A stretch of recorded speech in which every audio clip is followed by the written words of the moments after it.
আজকে তোমাদের সঙ্গে একটি চিত্রের মাধ্যমে 12টি প্রিপোজিশনের ব্যবহার তোমরা কিভাবে শিখবে এবং সহজে মনে রাখবে, যে কৌশল এর আগে মনে হয় কোনো ইউটিউব ভিডিওতে তোমরা দেখোনি, সেরকম ধরনের একটি কৌশলের মাধ্যমে তোমাদের আমি 12টি প্রিপোজিশনকে মনে রাখার একটা সুন্দর কৌশল, একটা ট্রিক্স কিন্তু আমি দেখিয়ে দেবো।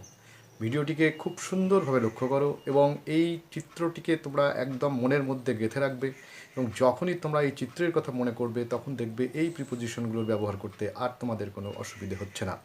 তো চলো আগে আমরা এই চিত্রটা দেখি এবং তারপরে ধীরে ধীরে এই প্রিপোজিশনগুলোকে ব্যাখ্যা করবার চেষ্টা করি। দেখো, এখানে প্রথমে তোমাকে সার্কেলটাকে ভালো করে লক্ষ্য করো। এবার এই সার্কেলটাকেই তুমি কিন্তু ভালো করে মাথার মধ্যে গেঁথে রাখো। এবার দেখো, সার্কেলের বাম দিকে আমরা টু প্রিপোজিশনটা ব্যবহার করেছি, অর্থাৎ টুটা কখন আমরা ব্যবহার করব? যখন এই সার্কেলের দিকে, অর্থাৎ কোনো কিছু দিকে বোঝাবো, তখন কিন্তু আমরা টুটাকে ব্যবহার করব। এবং দেখো, টুটা কিন্তু সার্কেলটাকে পর্যন্ত এসে থেমে গেছে, এর ভেতরে কিন্তু ঢোকেনি। দেখো, তীর চিহ্ন যেটা আমাদের অ্যারো চিহ্ন দেওয়া রয়েছে, সেটা কিন্তু টুটাকে কিন্তু ওই সার্কেলের ঠিক বাইরে পর্যন্ত এসে থেমে গেছে। কিন্তু দেখো, আমরা বাম দিকে আর একটা প্রিপোজিশনের ব্যবহার দেখছি, সেখানে দেখছি আমরা ইনটু। ইনটুটাকে দেখো, অ্যারোটা কিন্তু ওই যেভাবে দেওয়া আছে, দেখো ওটা কিন্তু ওই সার্কেলের মধ্যে ঢুকে গেছে। অর্থাৎ ইনটু বোঝাতে আমরা কিন্তু বলবো কোনো কিছু বাইরের থেকে ভেতরে প্রবেশ করা বোঝাতে আমরা ইনটু প্রিপোজিশনটাকে ব্যবহার করব। আর টুটাকে কিন্তু সেই পর্যন্ত বা সেই দিকে বা সেই দিক পর্যন্ত এইটুকু আমরা ব্যবহার করব। এবার দেখো, আমরা সার্কেলের উল্টো দিকে মানে ডান দিকের ছবিগুলো দেখো, সেখানে কী দেখতে পাচ্ছ? সেখানে দেখো প্রিপোজিশন ফ্রম। এই ফ্রমটা দেখো, এই সার্কেল থেকে তুমি যখন বেরিয়ে যাচ্ছ, সেই ক্ষেত্রে এখান থেকে এটা হইতে বা থেকে এইটা বোঝানোর জন্য আমরা ফ্রম ব্যবহার করছি। কিন্তু দেখো, মানে এই সার্কেলের ঠিক ভিতরে আবার অ্যারো দিয়ে দেখো আউট অফ কথাটা লেখা আছে। আউট অফ মানে হচ্ছে এর ভেতরে কিছু ছিল বা কোনো কিছু কেউ ছিল বা কোনো কিছু ছিল, সেটা এর ভেতর থেকে বাইরে বেরিয়ে চলে এসেছে। এইটা বলতে আমরা কিন্তু আউট অফ এই কথাটা ব্যবহার করছি বা এই প্রিপোজিশনটাকে ব্যবহার করছি। আবার দেখো, থ্রু বলতে কি? আমরা একদম অ্যারোর বাম পাশ থেকে ডান পাশ পর্যন্ত চলে গেছে এবং এটা পুরো এই অ্যারোটাকে কভার করেছে, যেটাকে আমরা বলছি থ্রু প্রিপোজিশনের মাধ্যমে।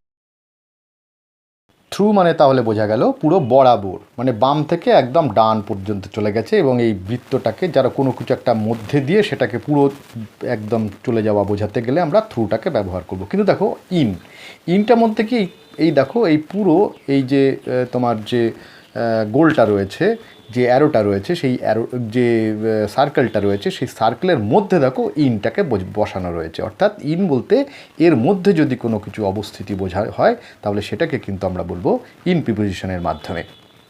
এবার দেখো, আমরা নিচের দিকে চলে আসি। নিচের দিকে আমরা কি দেখতে পাচ্ছি? দেখো, বিলো আর আন্ডার। দেখো, বিলোটা কি হচ্ছে, যে বিলোটা বলতে আমরা কোনটাকে বোঝাচ্ছি? বিচ্ছিন্নভাবে নিচে বোঝালে বিলো বলে।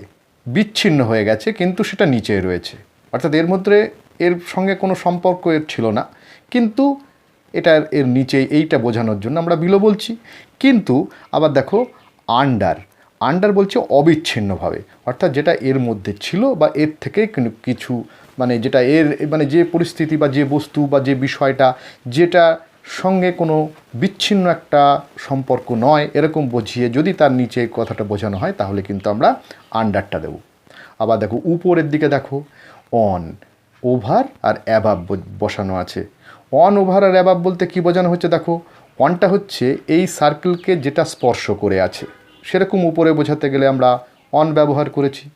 আবার দেখো, তার থেকে আরেকটু উপরে বোঝাতে গেলে, অর্থাৎ এর সঙ্গে কিন্তু সম্পৃক্ত নয়, অবিচ্ছিন্ন অবস্থায় এর উপরে যদি কিছু বোঝানো হয়, তাহলে সেটা ওভার বোঝানো হয়েছে। কিন্তু এটার সঙ্গে অবিচ্ছিন্ন নয়, আবার অবিচ্ছিন্ন দেখো, এই পুরো সার্কেলটার সঙ্গে একটা অবিচ্ছিন্ন সম্পর্ক ছিল, কিন্তু সেটা এই সার্কেলের অনেক ওপরে বোঝাচ্ছে এবং অন এবং ওভারেরও ওপরে বোঝাচ্ছে। এই জাতীয় ওপরকে বোঝানোর জন্য কিন্তু আমরা অ্যাবাব প্রিপোজিশনটাকে এখানে ব্যবহার করেছি। তাহলে দেখো, আমরা অন, ওভার এবং অ্যাবাভ এর মধ্যেও কিন্তু বিচ্ছিন্ন অবিচ্ছিন্ন ছবিটার মাধ্যমে খুব ভালো করে ছবিটাকে খেয়াল করো, ছবিটা খেয়াল করলেই কিন্তু তোমরা এই পুরো বিষয়টাকে তোমরা পরিষ্কারভাবে বুঝে নিতে পারবে এবং এই ছবিটার মাধ্যমেই তোমরা এই 12টা প্রিপোজিশনের ব্যবহার খুব সহজেই মনের মধ্যে গেঁথে নিতে পারবে এবং এখান থেকে আশা রাখছি তোমাদের আর কোনো প্রবলেম হবে না, বা তোমরা এই ব্যাপারটা কিন্তু খুব ভালোভাবে মনে রেখে তোমরা যে কোনো কম্পিটিটিভ এক্সাম হোক বা যদি কোনো জায়গায় তোমার যে কোনো পরীক্ষায় তোমাদের এরকম ধরনের প্রিপোজিশনের ব্যবহার দিতে পারে, তো এই 12টা প্রিপোজিশনের ক্ষেত্রে কিন্তু এই পদ্ধতিটাকে তোমরা অবলম্বন করবে, তাহলেই দেখবে তোমাদের খুব সহজেই এই প্রিপোজিশনগুলোকে তুমি ডিকটেট করতে পারছো এবং সেটাকে মনে রেখে ঠিকঠাক লিখতে